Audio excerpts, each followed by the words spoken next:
Урматтуу китеп сүйүүчүлөр, бүгүн сиздерге жазуучу Топчугүл Шайдуллаеванын «Сынык» деген аңгемесин окуп берели. Микрофондо Мунара Алимжан кызы. Эрте мененки башкача бир жаркырап тийген күндүн нуру палатада көзүн ачуу ачпай, төшөгүндө чыйрыгып жаткан бейтаптарды козгоп жиберди. Баары тегиз ойгонуп, башын көтөрүп, бөлмөгө жан кирди. Анын үстүнө 3 күндөн бери асман түнөрүп, жамгыр басылбай, район борборундагы оорукананын ансыз да сыз тартып турган эски имаратынын ичи ого бетер салкын тартып кеткен эле. Жуурканын чүмкөнү жамынган Шайыргүл терезеге башын буруп, бой тиреген теректер далдаасынан чала көрүнүп турган булутсуз асманды тиктеген тейде көзүн албай жата берди. Турайын деп аракеттенсе, гипс тагылган нылдай оор оң буту катуу ооруп кетти. Бирөөнүн жардамысыз өйдө боло албачудай көңүлү чөктү. Шайыргүлдүн үйдөгү жалгыздыгы бу жерде да аны ээрчип келген эле. Жанында тик туруп караган кишиси жок. Ал акыбалын сурап келип кеткендер да саналуу. Бу күнөстүү чакан палатада дене мүчөсүнүн ар кайсы жери сынган 3 аял жатат. Шайыргүлдөн башкасын күйөөлөрү өнтөлөп оозуна тамак салып, жанынан каршы жылбай, күн түн көзүн тиктеп олтурушат. Кандай бактылуу аялдар, дейт ичинен өксүгөн Шайыргүл. Буларды көрүп анын буту эмес эле көңүлү сынды. Аялдар болсо жөн жатпай, бирде эркелеп, бирде ачууланып, бирде ыйлап сыктап, карап олтурган эринин айласын алды кетиришет. Мына эзилген помидорго тайгаланып кетип, тизеси сынды деген кески аял эри эшиктен көтөрүп келген тамакты ичмек турсун карап да койбоду. Ара алпар мунуңду, ичпеймин. Көрүнүшү жакпады. Аял тескери карап жатып алды. Эркек сунган кашыгын унчукпай кайра табакка салып, анын бетин жаап үстөлгө койду. Аялы күйөөсүн капа кылууну уланта берди. Ушул сен бул жерде соксойбой үйгө эле кетип калсаң жакшы болот эле. Тескери карап жаткан аял күңкүлдөп сүйлөдү. Эркек жер караган тейде ал да күңкүлдөдү. Сен баса албай жатсаң, мен кантип кетем Зукен? Тамактан кичине ууртасаң боло. Тобо, деди ичинен Шайыргүл. Кандай жакшы күйөөсү бар. Мындай эр үчүн жанды кыйса болот. Эми жанындагы өрүктөн жыгылып, жамбашы сынган келин да күйөөсүнө эркелей баштады. Акырын тартчы чачымды. Башым ооруп кетти. Жоолугумду дурусураак байлабайсыңбы? Карачы, түшүп калды. Кабагы тез-тез бүркөлө түшкөн сулуу келин жанындагы эринин аны карап атканын дегеле жактырбайт. Жүз буруп тиктебейт. Сүйлөгөн сөзүнө кээде жооп да кайтарбай коет. Көп ыйлайт. Ойго баткан жигит баарына кайыл, чыдайт. Келинчеги анда-санда кабагын ачып карап койсо, көзүнүн агы менен тең айланат. Бул келиндин акыбалы оорураак. Чалкасынан гана жата алат. Ага өйдө болуп олтурганга, ары-бери бурулуп кыймылдаганга болбойт. Тамакты эптеп ичиришет. Ушугабы келип кетип карагандар көп. Өзүнүн эжеси, кайын энеси, кайын сиңдиси, эри болсо кечкисин келип, түн бою көз ирмебей жанында олтурат. Шайыргүл 2 ынжык аялды карап аң-таң. Анын буларга окшогон эри болсо, төбөсүнө коюп, минтип каарып какшыбай, кашык сунган мейримдүү колунан тынбай өбөт эле. Ал өзүнө көптөн бери тымызын эр издеп жүрөт. Болочок жубайы так ушундай мейримдүү, көтөрүмдүү болсо атаганат. Көңүлүнө жаккан теңин таппай келет. Жашы болсо өтүп барат. Күйөөгө тийсем урунам деп жийип, катып койгон идиш аяк, жууркан төшөктөрү чаң басып, эскирип атканы качан. Базар учарды аралап жүргөндө көзүнө жакшы көрүнгөн галстуктарды, носкилерди, бет аарчыларды болочок күйөөмө деп сатып ала берет. Алары баштыктарга салынып, бир топ жерде ээлеп, шифонерде жатат. Эми бутум айыкса, чыккан эркекке көп тандай бербей, макул болоюн деп чечти ичинен. Баса албаган Шайыргүлдүн күткөнү палатага анда-санда кире калчу санитар кыз. Ал өзүнүн болгон муктаждыгын ошого айтат. Анысы көңүлү ачык кезде дитин коюп, жакшы тейлейт.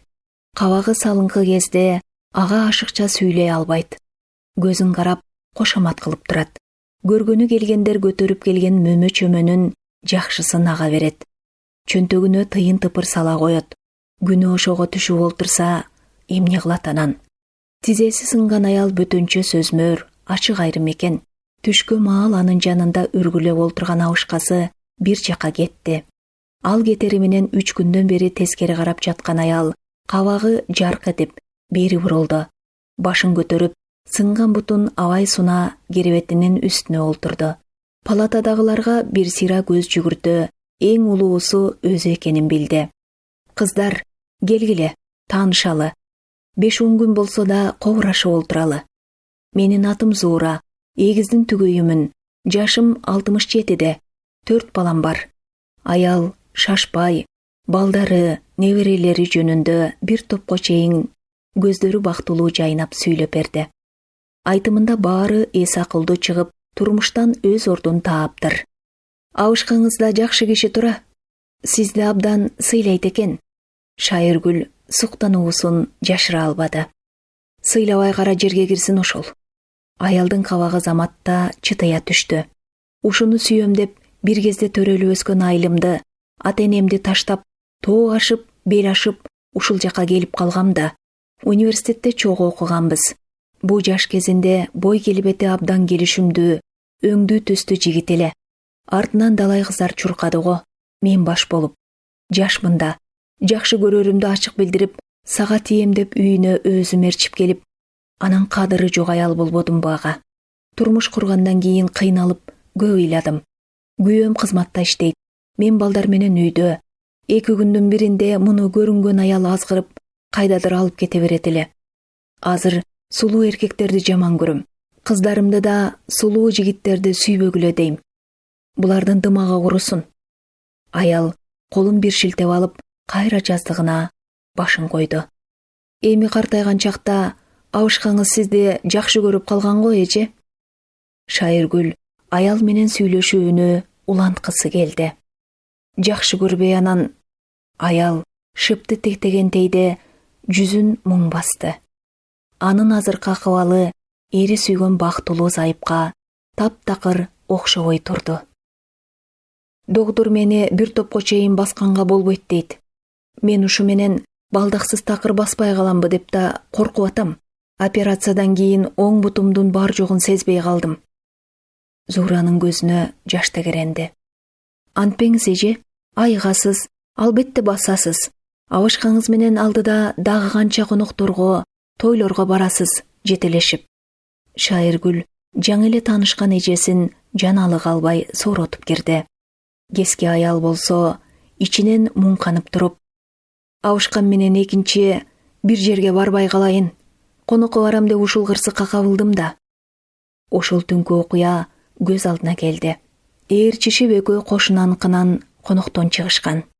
Абышкасы үйдүн жанындагы күркөдөн арак ичем деп токтоп калды.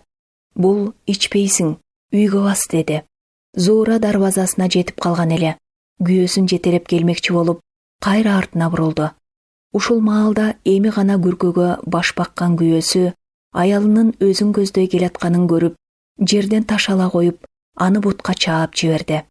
Зуура көзүнө от чагылып, тура албай, тизесин кармап олтуруп калды. Аялын жыга чапкан абышка күркөдөн аракты шашпай тоё ичип, жерде онтоп жаткан Зуураны бас үйгө. Көчөдө эмне жатып алгансың? Деп тилдеп коюп, өзү жалгыз үйгө кирет.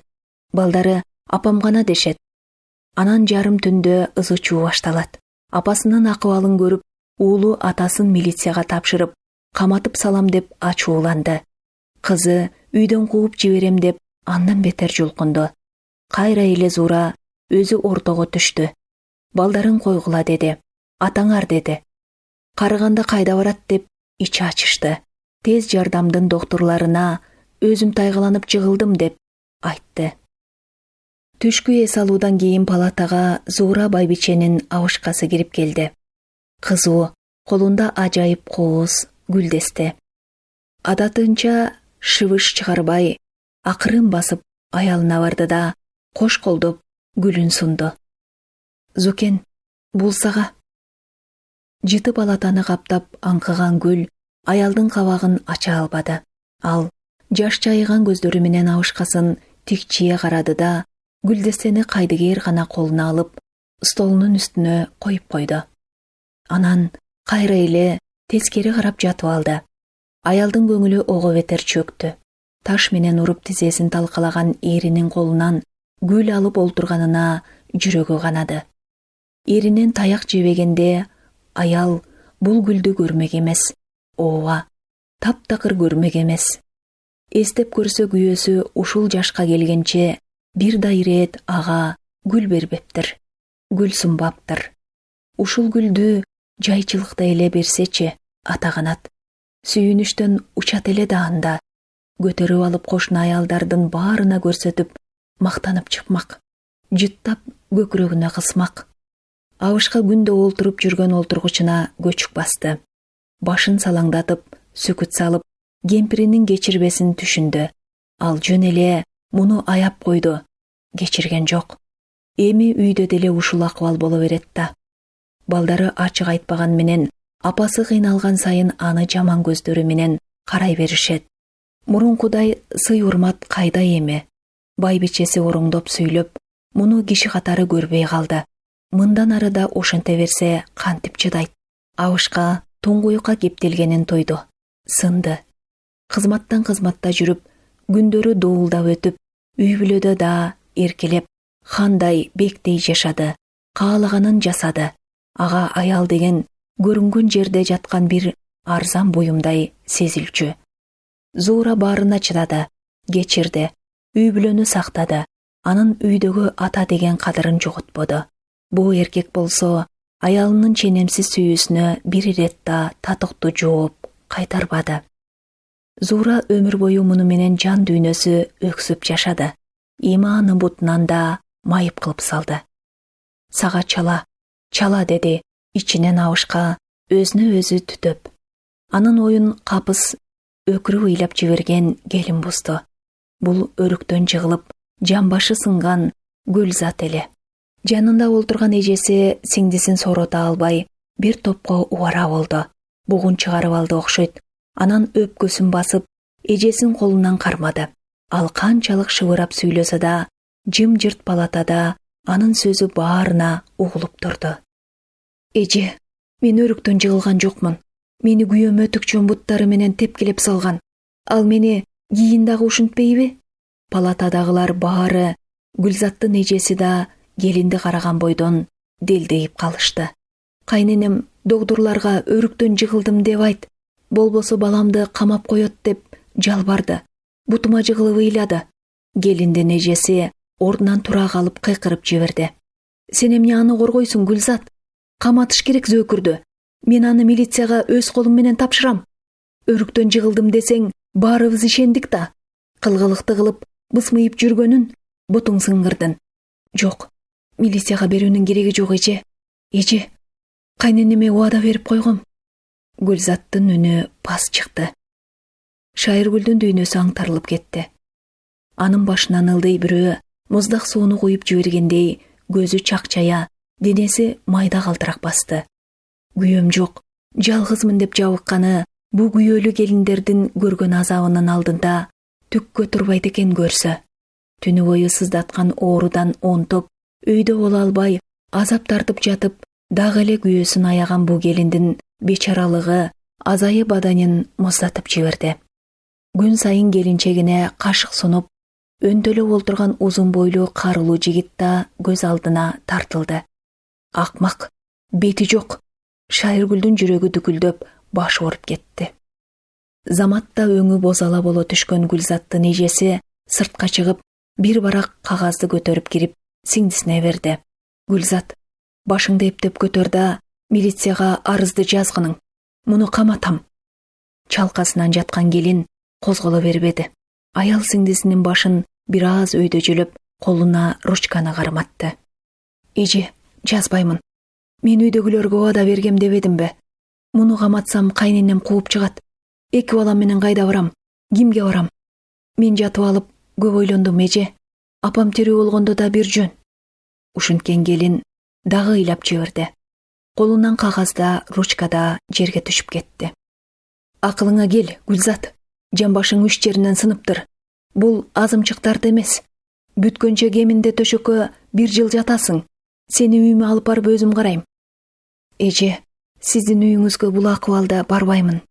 Эжеси жерден кагаз менен ручканы алып сиңдисине кайра сунду. Жаз, эч кимиси жок жетимдей болбой жаз. Тирүү жансыңбы? Намыс деген барбы сенде? Минтип олтурса, ал сени биротоло өлтүрүп да коет. Эже, мен мындан ажырашып, башка күйөөгө тийсем, ал да бир эркек, аны урбайт деп ким айта алат? Келин башын тескери бурду. Мунун баарын угуп олтурган Зуура байбиченин абышкасы биротоло жер менен жер болуп эңкейип, бүкчүйүп калды. Өңү кубарып, маанайы такыр өштү. Байбичеси болсо тескери караган акыбалда үнсүз. Аңгыча палатага топурап, докторлор кирип, карап олтургандарды тышка чыгарып, бөлмө башчынын катышуусундагы бейтаптарды кароо башталды. Палатанын доктору бөлүм башчыга ар бир бейтаптын сынган жеринин тарыхын айтып берип олтурду.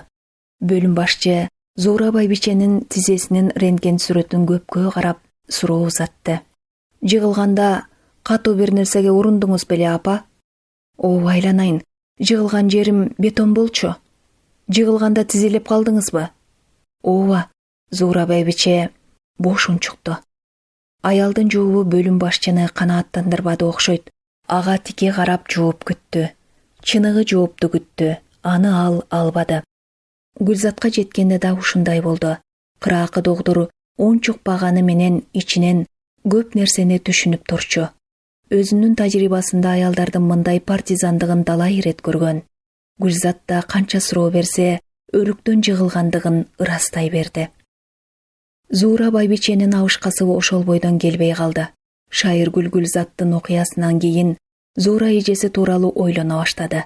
Анын чалына кылган орой мамилесинин төркүнү аны ар кайсы божомолго жетеледи. Жок, 70ке келип, бала чакасы чоңоюп калган абышка кантип кол көтөрсүн? Бул мүмкүн эмес. Өз оюн өзү эстеген сайын чоочуп кетип жүрдү. Кемпири ооруканадан чыгаар күнү арыктап, жүйдөй түшкөн абышкасы кайра пайда болду. Ал уулу менен келди. Адатынча кызуу, доктор келди да үйдө Зуура байбичеге өзгөчө камкордук керек экендигин ата балага түшүндүрдү. Буту таңылган апасын уулу арабага көтөрүп салып, сүйрөп жөнөөрдө абышка өксүп кое берди. Кечир, Зукен, кечир. Садаган кетейин, кечир. Сенин бутуңду таш менен урган менин колдорум мылайым талкаланып калсын. Зукен, сен мендей айбанды өз колуң менен өлтүрүп эле салчы. Жашагым келбей калды. Абышка уулу түртүп бараткан арабаны жандап алып, жаналы калбай, аялына жалбарып, ыйлап баратты. Шайыргүлдүн таң калган көздөрү бир башкача алайып, палатадан чыгып бараткан Зуура эжеге кадалды. Ал ооруган тизесин бекем кармаган акыбалында башын жерге салып арабада узап баратты. Көздөрү көздөрүнө урунбады. Урматтуу китеп сүйүүчүлөр, сиздер жогоруда жазуучу Топчугүл Шайдуллаеванын «Сынык» деген аңгемесин уктуңуздар. Окуган Мунара Алимжан кызы.